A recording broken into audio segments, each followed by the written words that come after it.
पास है critical region का square is greater than equal to का स्क्वायर इज अल्फा वी क्या है, डिग्री ऑफ फ्रीडम है। डिग्री ऑफ फ्रीडम यहाँ पे क्या,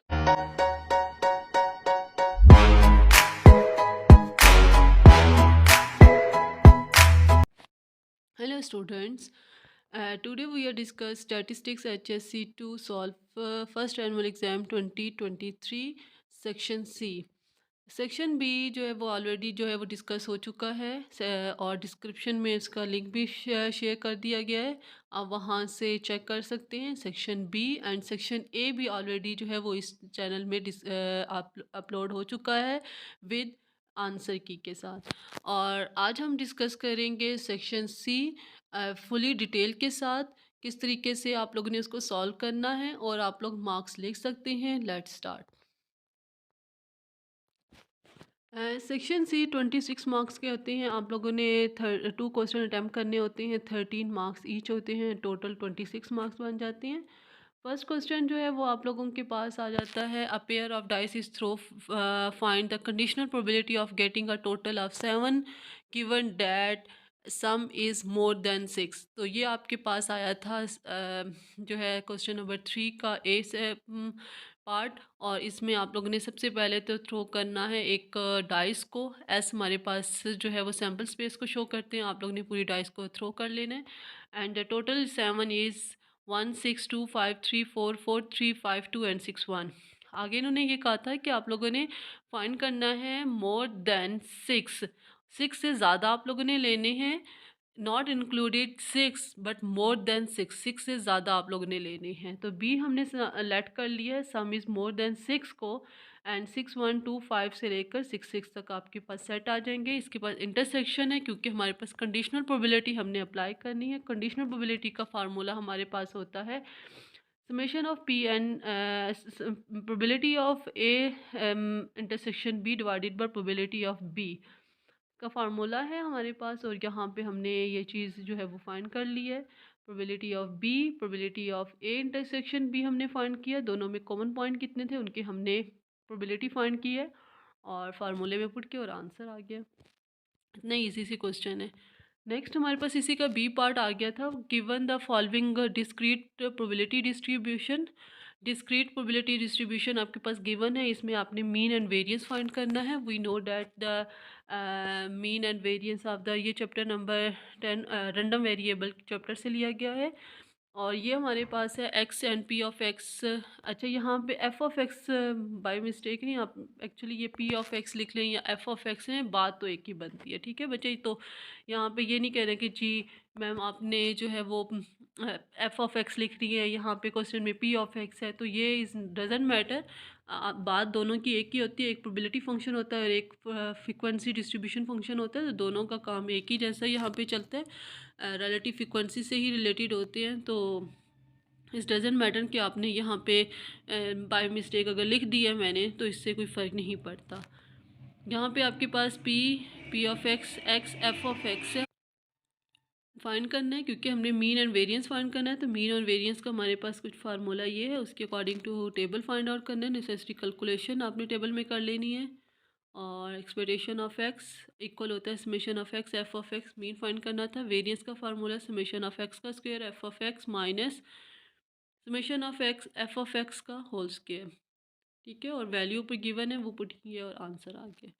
क्वेश्चन नंबर 4 जो है वो हमारे पास है, the score made by the candidates in the certain test और normally distribution. Chapter normal distribution जो है वो आप उससे लिया गया। Long question, mean and standard deviation given है, mean is 500 and the standard deviation is 100। What percentage of the candidates received score greater than 700, less than 700, between 400 and 600? तो given हमारे पास है mean and stand aviation, sigma की value given है। अगर हमारे पास हम मोर देन 700, इसकी नॉर्मल डिस्ट्रीब्यूशंस क्या होगी कि आपके पास इफ़ 700 है तो हमारे पास जी जो डिस्ट्रीब्यूशन आएगा वो हमारे पास 2 आंसर आएगा। हमने पुट किया X minus mu divided by sigma and get the answer Z is 2 and find the probability value is 2 because greater than 700 की बात हो रही थी, तो ये ग्रेटर कंडीशंस जो है वो माइनस हो रही है, एक ही वैल्यू थी तो ये माइनस की कंडीशन आ रही है। और 0.5 अब यहाँ पे शेडेड एरिया यहाँ पे नहीं हुआ हुआ आपको। अभी टीचर्स ने जो भी आपको ट्यूटर करवा रहे हैं काम, उसमें आपने देख लिया होगा कि किस तरीके से शेड करवा के और आपको बताया गया होगा कि आप लोगों ने माइनस प्लस कहाँ पे करना है, ये वहाँ पे हो गया होगा। तो अगर आप लोगों ने वो शेड माइनस और प्लस के लिए हम करवाते हैं, अगर आपको वो आता है तो वो आप यहाँ पे मेंशन कर दें कि यहाँ पे मैंने डायग्राम नहीं मेंशन की, आप कर दे तो वेल एंड गुड है। 0.5 हो गया, माइनस करेंगे 0.4772 के साथ। 0.4772 जी की टू जी डिस्ट्रीब्यूशंस की पे टू वैल्यू जो है वो आप लोग ने प्रोबेबिलिटी टेबल वैल्यू ले लेनी है, वो आपके पास आएगी 0.0228। Percentage of the candidate receive score greater than 700, क्योंकि इन्होंने ये भी हमें कहा था कि परसेंटेज भी फाइंड करना है, तो जो आंसर आएगा उसको आप लोग ने 100 से मल्टीप्लाई करेंगे तो वो हमारे पास परसेंटेज कैंडिडेट रिसीव आ जाएंगे। सेकेंड हमारे पास था लेस देन 400। लेस देन 400 के लिए हमारे पास है if x is equal to 400 then Z X is equal to X minus mu divided by sigma. 400 minus 500 minus divided by 100, तो आपके पास आंसर आएगा -1। -1 की रेगुलेटेड वैल्यू जो है वो हमारे पास 0.3413 आ रहा है, और 0.5 जो है वो माइनस होगा क्योंकि लेस देन की कंडीशन आ रही है। और यहाँ पे हमारे पास लेस देन 400 का जो प्रोबेबिलिटी वैल्यू नॉर्मल डिस्ट्रीब्यूशंस की आएगी वो 0.1587 आएगा। परसेंटेज कैंडिडेट भी फाइंड करना था तो 100 से मल्टीप्लाई किया तो आपके पास आंसर आ गया। थर्ड है बिटवीन का केस है। 400 एंड 600 के बिटवीन आपने नॉर्मल डिस्ट्रीब्यूशंस की वैल्यू फाइंड आउट करनी है, तो 400 एंड 600 की वैल्यू आपने फाइंड करनी है, -1 और 1 आएगी। देख लें किस तरीके से किया हुआ है। फार्मूला पुट किया एंड वैल्यू पुट की and get the answer. -1 + 1 -1 probability value 0.3413 है, और जो आपके पास वैल्यू आ रही है, प्रोबेबिलिटी वैल्यू आ रही है वो आपके पास 0.3413 आ रही है। तो इन दोनों को यहाँ पे बाय मिस्टेक माइनस लिखा गया है बच्चे। यहाँ पे आप लोग ने जो है ये इसको +1 जो है वो आप लोगों ने लिखना। बिटवीन के केस में प्लस आता है तो बाय मिस्टेक यहाँ पे 0.3413 प्लस आता है। अब यहाँ पे माइनस बाय मिस्टेक लिख दिया गया, आपने प्लस करना है, और 0.6826 इसका आंसर आएगा, और मल्टीप्लाई करेंगे 100 के साथ तो 68.26% आएगा। तो ये तो था आपके पास क्वेश्चन नंबर 3 का बी सेक्शन। जी स्टूडेंट, ये क्वेश्चन नंबर 4 है। क्वेश्चन नंबर 4 में आपके पास है पॉपुलेशन इज़ गिवन 2 6 8 12 14। अब यहाँ पे ये कह रहे होंगे कि मैम यहाँ पे आपने बी यहाँ पे क्यों लिखा हुआ है, ये बी पार्ट है, तो इसका क्वेश्चन नंबर 4 का ए पार्ट कहाँ है? क्वेश्चन नंबर 4 का ए पार्ट नहीं है, जस्ट ये is a single question. By mistake यहाँ पे ये टाइपिंग मिस्टेक आ गई है, सिंगल क्वेश्चन है। ये आपके पास 13 मार्क्स का ये क्वेश्चन आएगा। अगर आप इसका क्वेश्चन देखना चाहते हैं, क्वेश्चन पेपर कैसा था ओरिजिनल, वो भी आपके इस ग्रुप में जो है वो अपलोड हो चुका है। डिस्क्रिप्शन में भी इसका लिंक जो है वो आपको देख सकते हैं, वहाँ पे डिस्क्रिप्शन में भी आपके पास गिवन है। क्लियर? तो ये अब ये छोटी छोटी मिस्टेक्स हैं, बाय टाइपिंग मिस्टेक हो जाती हैं, तो इस चीज़ पे इसको इग्नोर क्यों करें, आप फोकस करें कि आपका सोल्यूशन क्या है और आपका आंसर क्या है। क्वेश्चन नंबर 4 में है पॉपुलेशन इज़ गिवन 2 6 8 12 14 है। आपने टेक पॉसिबल सैम्पल साइज 3 है without replacement from the population from a frequency distribution of x bar, find the mean and variance of the population, find the sampling mean and variance and the verify their results. Given आपके पास है, आपने पहले given condition लिख लें। Total sample आपके पास 5C3 बनेंगे क्योंकि विदाउट रिप्लेसमेंट का क्वेश्चन आ रहा है। पॉसिबल सैंपल साइज़ आपके पास 10 बनने चाहिए, जिस तरीके से यहाँ पे मेंशन है वो करें। 3 सैंपल साइज़ है, 2 6 8 के सैंपल साइज़ बनेंगे। मीन आपके पास है, इनको ऐड करें, 6 8 2 को ऐड करेंगे, 16 डिवाइडेड बाई 3 क्योंकि 3 इज़ एन आपके पास 3 है, सैंपल साइज़ 3 है। 2 6 12 को ऐड करेंगे, 20 आएगा डिवाइडेड बाई 3, तो यहाँ पे ये चीज़ आएगी। नेक्स्ट आपके पास सैम्पलिंग डिस्ट्रीब्यूशन ऑफ एक्स बार बनाएंगे मीन एंड वेरिएंस के लिए। एक्स बार की वैल्यू लिखिए, summation F of X bar F of X bar necessary calculation है for mean and variance find करने के लिए, वो फाइंड किया है। टोटल गिवन है, मीन एंड वेरिएंस का आपके पास जो है ये आंसर है। फार्मूला मेंशन किया, ऊपर टेबल से वैल्यू फाइंड की, मेंशन आंसर जो है वो फाइंड आउट कर लिया। वेरिएंस का फार्मूला पुट किया एंड आंसर फाइंड किया 3.04, और get the mean and variance of population. Population का डाटा था आपके पास 2, 6, 8, 12 एंड 14, वहाँ से किया, प्लस किया, ऐड 40, 42 आ गया, एक्स का स्क्वायर, हर वैल्यू का स्क्वायर लिया आपके पास, तो सम किया 4,444 आ गया है। मीन फाइंड किया पॉपुलेशन का एंड द वेरियंस फाइंड किया पॉपुलेशन का आपके पास, यहाँ पे मेंशन है। अ, तो यहाँ पे हमने प्रूव भी कर लिया कि म्यू हमारे पास मीन की वैल्यू 8.4 आ रही है। इसी तरह हमारे पास 8.3339, मतलब कि इसको राउंड अप कर लें तो ये 4 ही बनता है। तो यहाँ से प्रूव हो गया कि population mean and sample mean हमारे पास इक्वल आ गया है। इसी तरह सिग्मा हमारे पास है, पॉपुलेशन सिग्मा जो है वो आपके वेरिएंस 18.24 आ रहा है। यहाँ पे सैम्पल का जो हमारे पास है फार्मूला पुट किया, आंसर हम ऑलरेडी फाइंड आउट कर चुके हैं 3.04, वो पुट किया आपने और इसमें फार्मूले में पुट किया और आंसर हो गया और प्रूव भी हो गया कि आपके पास ये जो है मीन एंड वेरिएंस जो है वो पॉपुलेशन के इक्वल आ रही है। क्वेश्चन नंबर 5 का आ रहा है, ये हमारे पास क्वेश्चन आ जाता है पेयर का आ रहा है।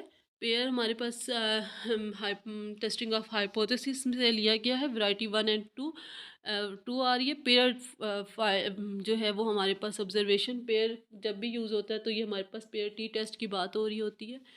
ये यहाँ पे हम यूज़ करेंगे टेस्टिंग ऑफ हाइपोथेसिस, 6 स्टेप हम यूज़ करेंगे। Testing of hypothesis H naught μ1 is equal to μ2 and μ1 not equal to μ2 हो जाएगा। Level of significance 0.05, test statistics हमारे पास T is equal to D bar divided by SD divided by √n and this is a formula of pair T test. And calculation हम करेंगे। Calculation में हमारे पास pair क्या होता है, डी क्या होता है, x1 माइनस x2 होता है। यहाँ से हम x1 माइनस x2 फाइंड किया, 2 2 2 2 2 3 6 2 2 4 3 आगे इसका सम होगा 28, इसका स्क्वायर भी ले लेंगे क्योंकि हमारे फार्मूले में ये ज़रूरी है कि हमने फाइंड आउट करना है। डी बार का फार्मूला है summation D divided by n, 28 divided by 10, ऊपर से हमने फाइंड किया 28 divided by 10 and 2.8 and this variance हमने स्टैंडर्ड डेविएशन फाइंड करेंगे या वेरिएंस एस डी स्क्वायर जो आपने पेयर्स बनाए हैं उनमें से आप लोगों ने उस डाटा से आप लोगों ने फाइंड करना है। अब यहाँ पे ये फार्मूला यूज़ हुआ है, आप इसके अल्टरनेटिव आपको वेरिएंस का जो भी फार्मूला आपको याद है आप वो भी लिख सकते हैं। हमने 2 फार्मूले मोस्टली हम करवाते हैं, दोनों में से आप जो भी आपको आता है वो हम यहाँ पे मेंशन कर दें। डी टी आपने फाइंड करना है और वैल्यू पुट करें 2.8 डिवाइडेड बाई 1.316 डिवाइडेड बाई √10 हो जाएगा, 6.728 कैलकुलेटेड टी वैल्यू आ जाएगी। Critical region T is greater than N T alpha by 2 9, 9 क्या है n-1, एन आपके पास डिग्री ऑफ फ्रीडम है, एन आपके पास जो है वो 10 है, 10-1 करेंगे तो आपके पास 9 आ जाएगा। टेबल से वैल्यू चेक करें 2.262 आ जाएगा और कैलकुलेटेड वैल्यू 6.728 है।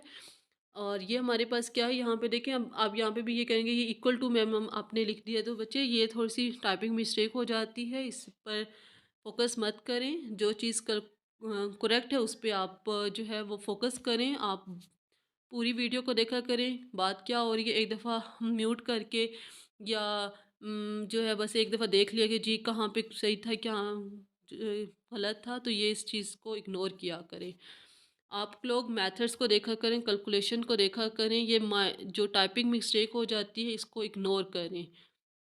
6.728 is a greater than and equal to, ऊपर देख सकते हैं ग्रेटर देन इक्वल टू का साइन है, यहाँ पे ग्रेटर देन का साइन आता है, यहाँ पे इक्वल टू का साइन नहीं आता था। आप लोग इसको करेक्ट कर लें 2.262। तो यहाँ पे क्या हुआ कि कैलकुलेटेड वैल्यू जो है वो ग्रेटर देन हो गया टेबुलेटेड वैल्यू को, सो हमारे पास क्या आंसर हुआ, रिजेक्ट हो गया H0 एंड एक्सेप्ट हो गया H1, क्योंकि H1 की कंडीशन सही है। क्लियर। नेक्स्ट आपके पास आ जाता है, does the following data suggest association between the education and gender, 5% level of significance लेना है। जब भी एसोसिएशन की बात आती है, कंटीजेंसी टेबल की बात आती है, तो हम यूज़ करते हैं काई स्क्वायर डिस्ट्रीब्यूशन। तो काई स्क्वायर डिस्ट्रीब्यूशन का क्वेश्चन आ गया है, there is no association between education and gender, there is association between education and gender होगा। क्लियर। आप लोग यहाँ पे अल्टरनेटिव जो भी आपको क्वेश्चन मार्क करवाए, जिस तरह नॉट एसोसिएशन की, नो एसोसिएशन की जगह पे इंडिपेंडेंट का वर्ड भी यूज़ कर सकते हैं, एंड एसोसिएशन की जगह पे डिपेंडेंट का वर्ड भी यूज़ कर सकते हैं, या नॉट इंडिपेंडेंट का वर्ड भी यूज़ हो सकता है। क्लियर। एंड इसके अल्टरनेटिव आपको जो भी करवाया हुआ है आप वो भी यूज़ कर सकते हैं। यहाँ एक्चुअली यहाँ पे क्वेश्चन भी मेंशन है कि एसोसिएशन बिटवीन का है, तो यहाँ से भी आप लोग अंदाज़ा लगा सकते हैं कि आपने ये यूज़ करना है।